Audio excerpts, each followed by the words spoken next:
Nikiwa nakuletea tukio ambalo linaendelea mjini Mombasa, ambapo mashirika yasiyokuwa ya kiserikali yameungana hapa pwani na kupeana lalama zao juu ya tamko lililotolewa na Rais siku ya jana kwamba bandari ya Mombasa itaweza kuunganishwa na mashirika mengine ya serikali ili kufanya kazi pamoja. Mashirika haya yameweza kuungana na kupeana lalama zao na kupaza sauti na kusema kwamba serikali haikufuata kanuni za wananchi, kwani ni wazi kwamba kitu chochote kinapofanywa basi ni wananchi lazima washirikishwe, lakini wananchi wanalalama na kusema kwamba hawakushirikishwa katika swala hili. Hivyo basi mashirika yameweza kulalama na kusema ya kwamba endapo serikali haitofuata kanuni hizo basi watatoka barabarani na kulilia haki yao, kwani imekuwa ni kilio cha kila siku mashirika hayo kulalamikia masuala ya uchumi katika kaunti hii ya Mombasa, lakini serikali imekuwa ikipuuzia. Lakini kwa hili wamehapa kutonyamaza na wakasema wako tayari kufanya juhudi ili kuhakikisha kwamba sheria inafuata mkondo wake, na pia wakasema ya kwamba wako tayari kufika kotini kuona kwamba haki ya mwananchi inatendeka. Good afternoon, Press. Today, 6th day of September 2020, we have come together. We have several groups here. One, we have First Action Group, Business Community. We have Sauti ya Wanawake. We have Kenya Transporters Association. We have Haki Africa. We have Mombasa Youth Assembly. Human Rights Agenda, Huria. We have Kenya Private Agents Association. We have Sakirina Youth for Development. We also have Coast Education Center. We have Banyata Youth Entertainment. We have Justice, Humanity, Dignity. We have Institute of Land, Governance and Human Rights. We have Human Development Agenda. We have our Sisters for Justice. And then we have Uhaki Usawa Organization, and last we have Taita Taveta Consultative Forum. The main agenda of calling this press conference today is that we want to react and register our displeasure in regards to the executive order that was issued recently by His Excellency the President of the Republic of Kenya, Honorable Uhuru Muigai Kenyatta. The executive order that was given by His Excellency is now going to put major parastatals. We have KPA, going to put KPA, KRC, ICD, KPC together under leadership of KTLN, that is Kenya Transport Logistics and Network. We are here to register our displeasure in regard to this action, because what we know is that whenever a parastatal is established, there must be an act of Parliament that establishes such creation of any public agency or any government agency.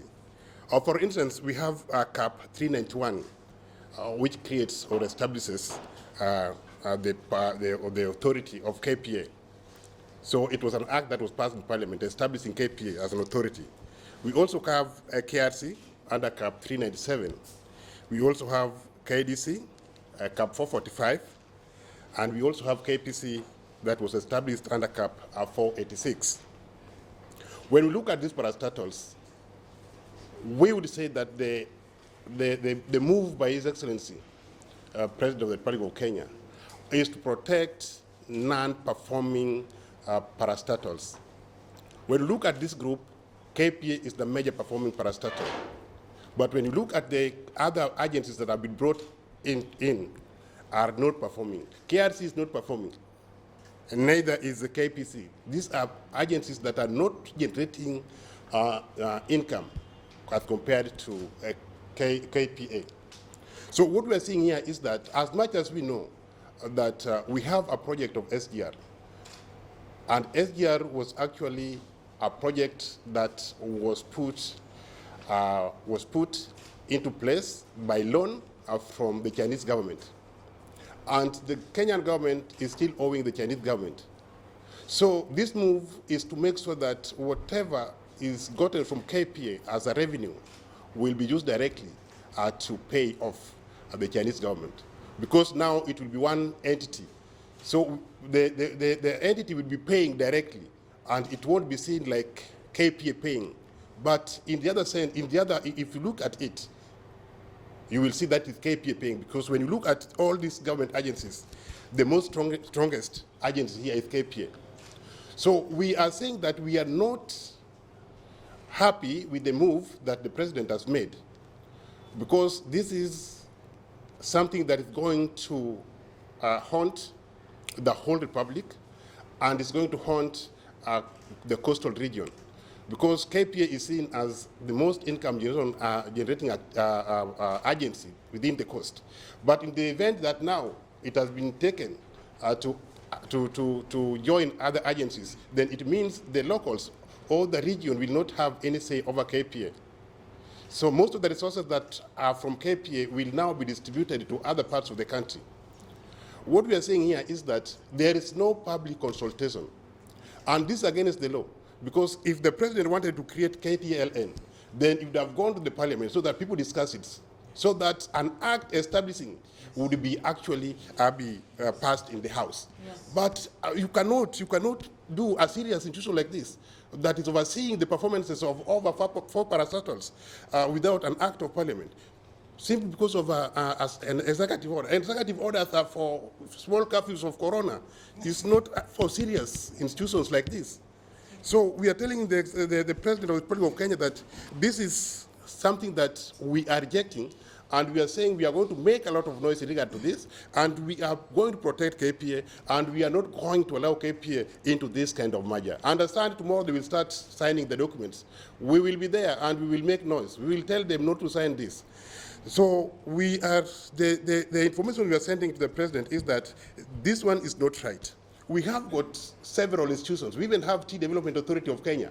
Why couldn't they merge KPC and Tea Development Authority of Kenya? Why would KPA be the first one to be merged with others? A performing institution merged with non-performing institutions. Where on earth?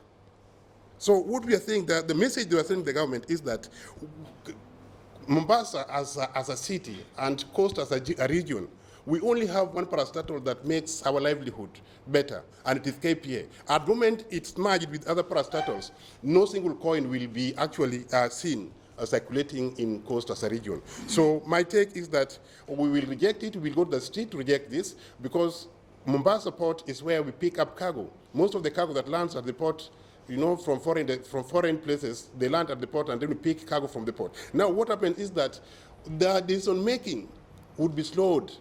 For instance, now the Port Board of Governors and even the port senior management can sit down and make a decision, as we speak now, and make a decision that would facilitate quick cargo pickup from the port. But when it joins KTLN, then it means people have to sit down, a lot of consultation, and things will be slowed down. This one would be slowed down. No making proper decision would come in time. So what we are seeing is that the services in port will really deteriorate. It will go down because decision making will take a longer time. The MD of Kenya Ports Authority will not even have a say. The Board of Governors of KP will not have a say. So even if there is a serious issue that needs to be intervened, it cannot work unless these other entities are consulted.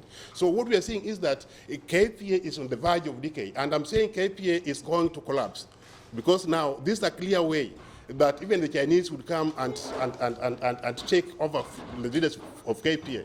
This is what we are seeing.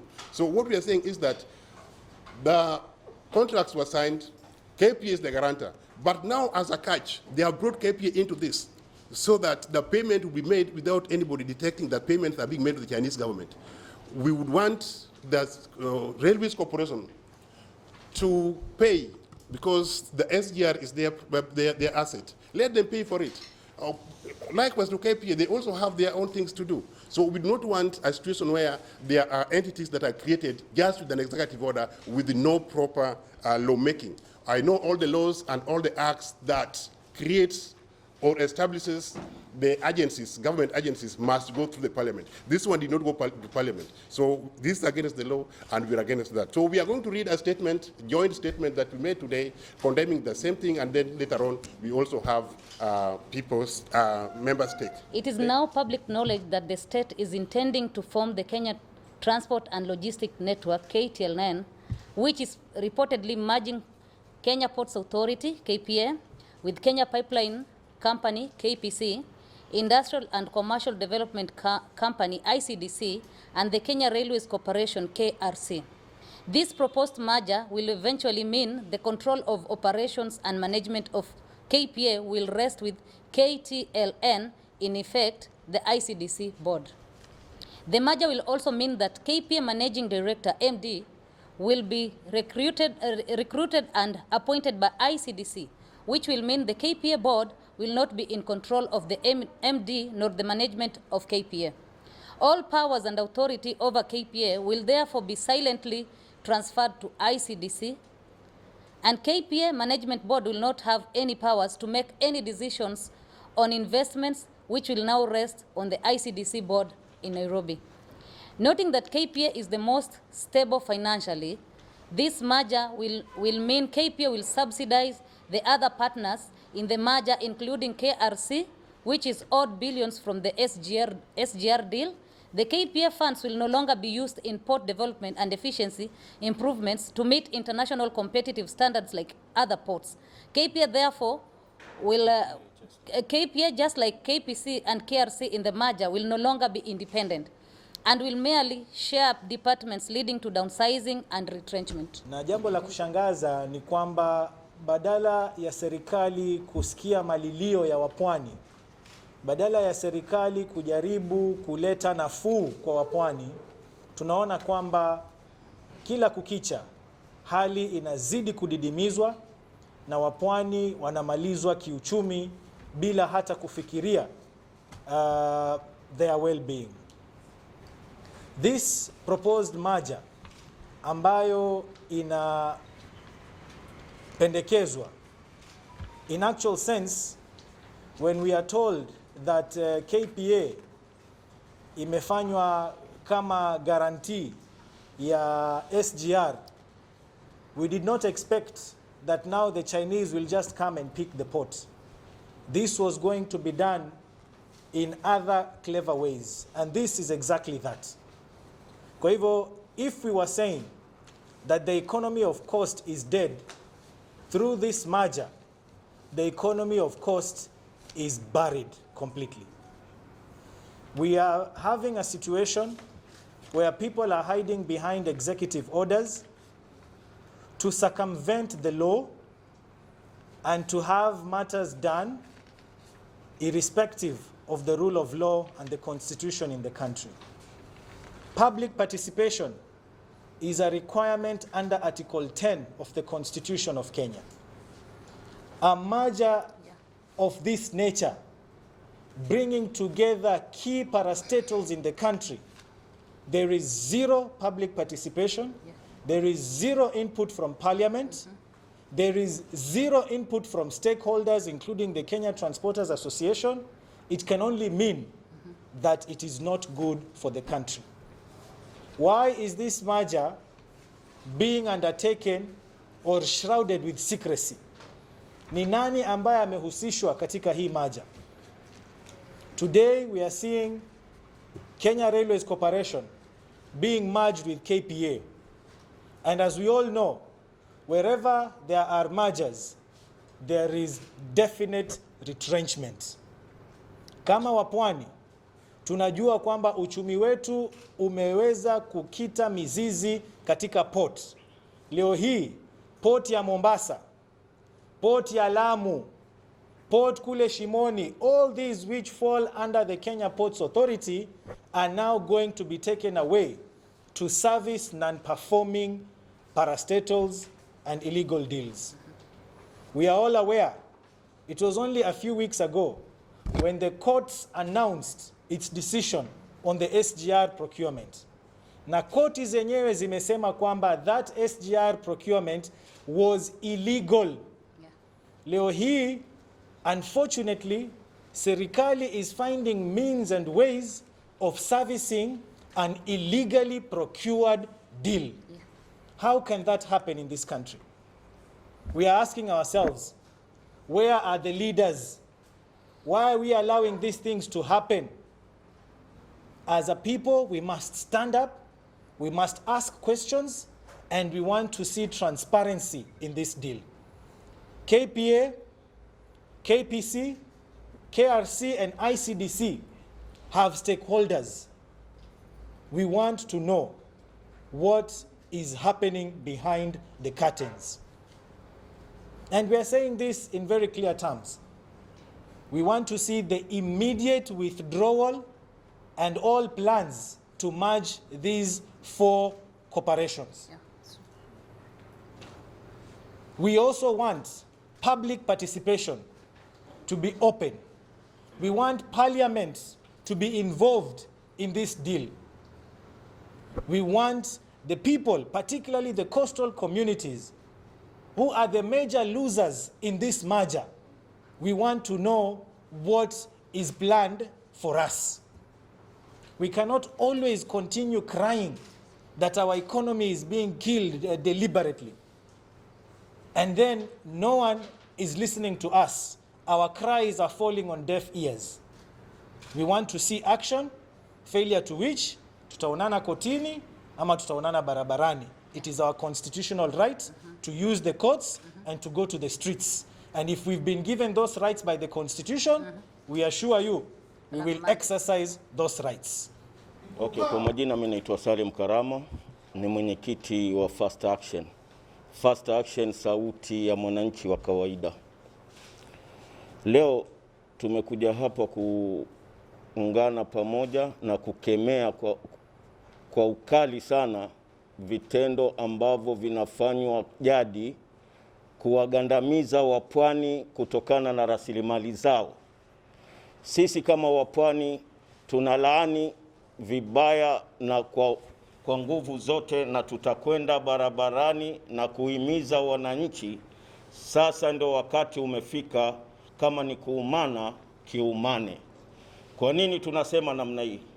Leo hii ni future ya watoto wetu. Hii rasilimali ndio itakayotuwezesha familia zetu zipate maisha bora. Kama vile Ngina Kinyata yuko kwenye account, kama vile Ida Raila Odinga watoto wake, hata sisi tunataka kuweka maisha bora, miundo msingi ya future ya vizazi vyetu.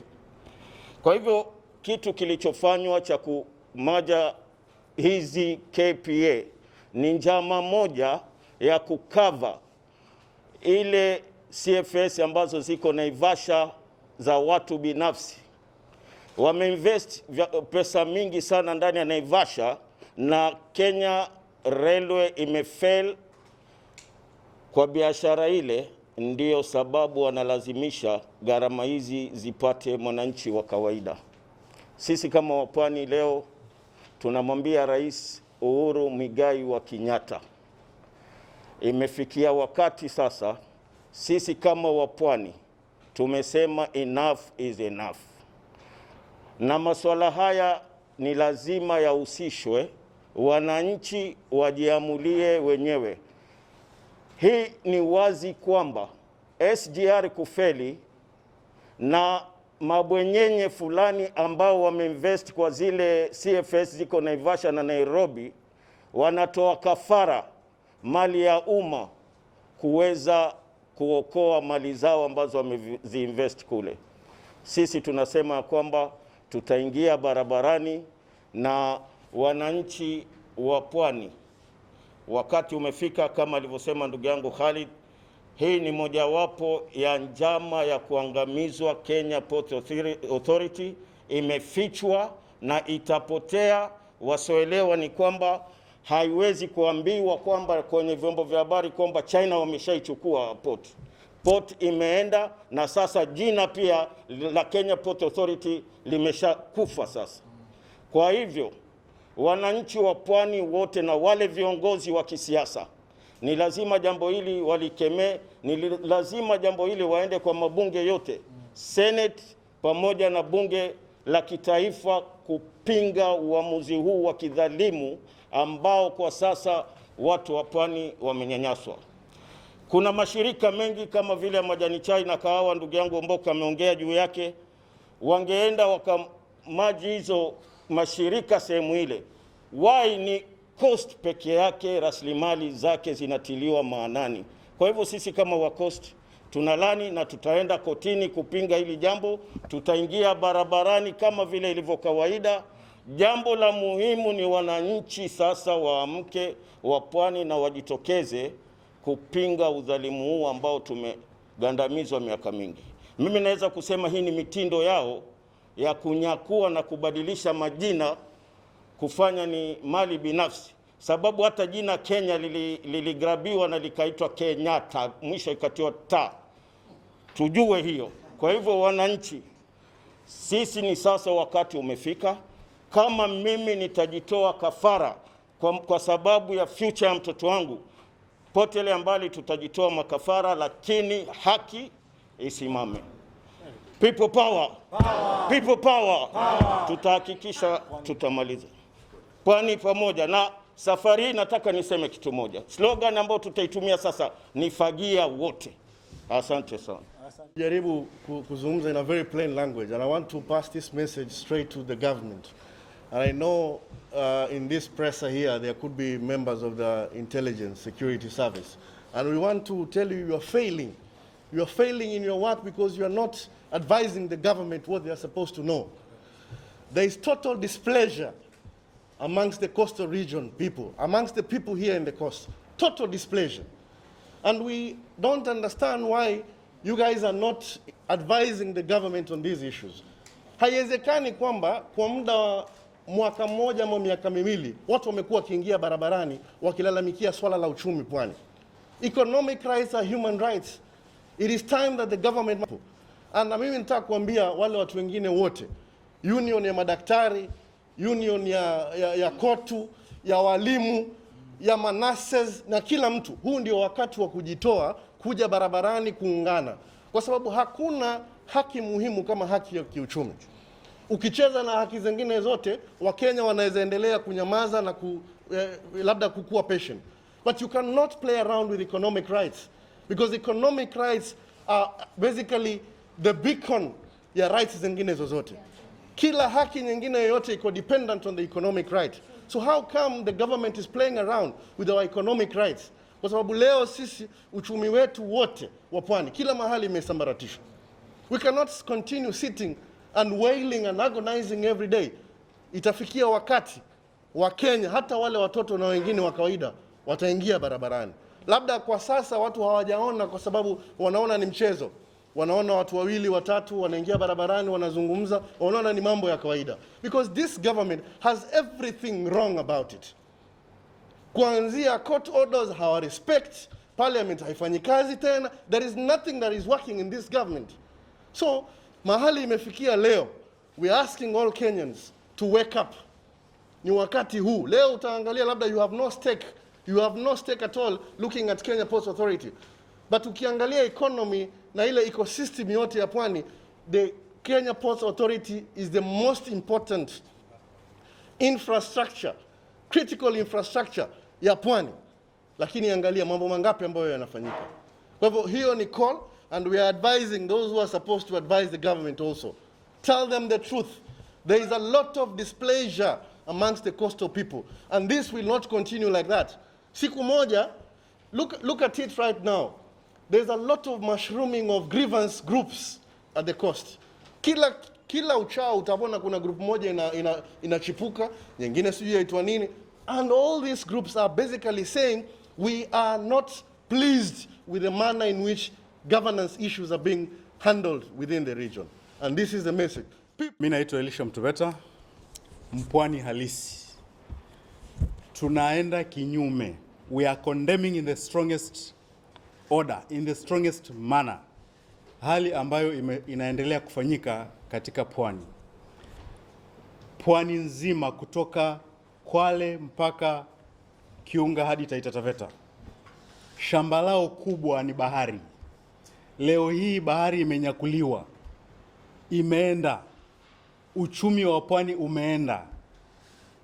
Tunataka tuombe serikali uhusiano ndoa wanayofunga ya Kenya Ports Authority, Pipeline na mashirika mengine ikufe leo.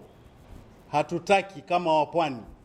Tumenyamaza, tumekaa, tumeongea, lakini hatusikiki. Leo tunaongea kama jamii ya Mpwani. Hatutaki mambo haya yaendelee. Na mambo haya yakiendelea, kama hatutasikizwa, tutaenda barabarani, tutafanya fujo kama ilivyoidhinishwa na katiba ya Kenya. Tutaenda kotini na tutaangazia mambo haya. Tuna uchungu sana. Jamii yetu inaendelea kudidimishwa kiuchumi. Wakati uchumi unaondolewa, umaskini unakuja. Ni kwa nini mambo haya yafanyike hapa Pwani? Mashirika mengine ambayo yako bara, kwa nini yasiungane akalipa deni la SGR? SGR inaleta faida kwa Kenya nzima. Kwa nini inaangamizwa hapa Pwani?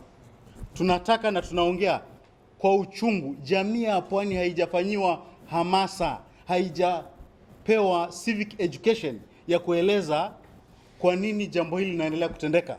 Kwa nini Kenya Ports Authority inaunganishwa na mashirika mengine ile ilipe deni ya SGR? SGR inasaidia Kenya nzima. Kwa hivyo tunataka na tunaomba Kenya, uongozi wa Kenya kisiasa uangazie mambo haya na waeleze mwananchi wa kawaida ili aelewe faida, what are the benefits of this merger. If we clearly define the benefits of the merger kwa mwananchi wa kawaida, we have no problem. But mambo haya yanafanyika kisiri. Ndio maana tunasema ndoa hiyo si halali, hatuitaki. Kwa hivyo tunasema kwamba tutaenda barabarani na tutaenda kotini kustopisha ama kuachana na hiyo ndoa ifutwe. Pia we are calling upon the international convention. Haki ya binadamu ni sawa ulimwengu mzima. Kwa hivyo tunaomba nchi zingine za nje, other international communities, ziangalie na ziangazie jambo hili ili mwananchi wa Kenya, mwananchi wa Pwani asaidike. Kwa majina naitwa Thabit Abed. Mimi ni baharia. Na bandari katika ubaharia ni safe home. Ni sehemu baharia yuwapata hifadhi. Hifadhi gani? Hifadhi ya amani, hifadhi ya kulea watoto, hifadhi ya uchumi, hifadhi ya kujenga nchi, hifadhi ya kuchangia uchumi wa nchi. Lakini leo tunashangaa serikali hii inavunja sheria kinyume na matakwa ya ulimwengu kabisa. Ndugu yangu, haiwezekani rasilimali za wananchi ziwe zinachukuliwa bila wananchi wenyewe kuhusishwa, bila wananchi wenyewe kuambiwa watapata nini, bila wananchi wenyewe kujua maslahi yao na mustakabali wao utakuwa namna gani. Tumeona serikali imefanya siku nyingi mambo haya, kujaribu kuchukua bandari, kuprivatize mali za raia. Hili tumelikataa ndugu yangu, na tunaambia serikali iache kuvunja sheria. Haiwezi kuwa ni serikali ya raia alafu inavunja sheria. Haiwezekani. Hatutakubali tena kunyanyaswa sisi. Haiwezekani. Solidarity forever. Solidarity forever. Solidarity forever. For the port makes us strong. Na mtazamaji, na imani kwamba umeweza kuliona tokeo hilo. Hayo ni mashirika ambayo yameweza kujitokeza na kulilia serikali kwamba iweze kufuata sheria endapo kuna swala lolote la maendeleo, lisiwe la kukandamiza uchumi wa Pwani. Al-Shifaa Online TV, mimi ni wako Ramadhan Abdalla.